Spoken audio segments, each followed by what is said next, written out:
Good Friday, everyone. This is meteorologist Dave Snyder at the National Weather Service with Alaska's statewide weather. A powerful area of low pressures working across the western third of Alaska. Ahead of it, very warm and wet conditions. Rain from south central all the way into the interior, up through the Koyukuk Valley and Noatak Valley.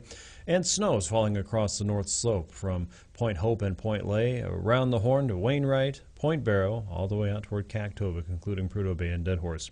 Showers and thunderstorms have developed across some parts of the south-central coastline and parts of southeast, with a frontal boundary lingering across the southern third of southeastern Alaska. Some high moisture content air is flowing right over the Dixon entrance, and with that, periods of rainfall may be occasionally heavy at times. However, the threat for heavier rainfall overall has subsided substantially since yesterday.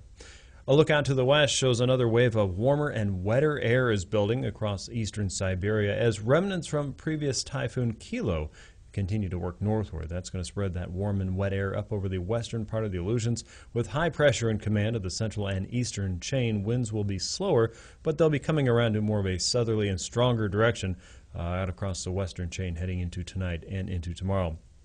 We do have many areas that are looking at the opportunity for freezing spray across the open waters of the Arctic and north of the Bering Strait as we head into Saturday. Low pressure will be hovering close to the North Slope coastline, with pockets of rain and snow showers continuing through the weekend there. For most of Alaska, it's still rain from the Seward Peninsula and Nome into Norton Sound, with a pretty persistent westerly flow that may bring in some stronger wave action to the western coast, but right now coastal flooding is not a major concern going into tomorrow or Sunday.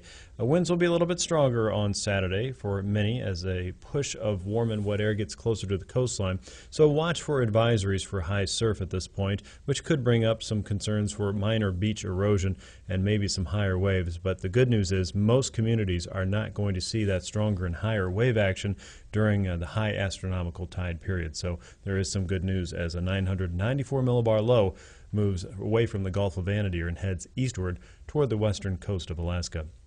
High pressure across the southern Gulf at 1,032 millibars will continue cloud cover moving into south-central Alaska and might give a little bit of a wet weather break to parts of southeast by the end of the weekend. With Alaska statewide weather, this is meteorologist Dave Snyder.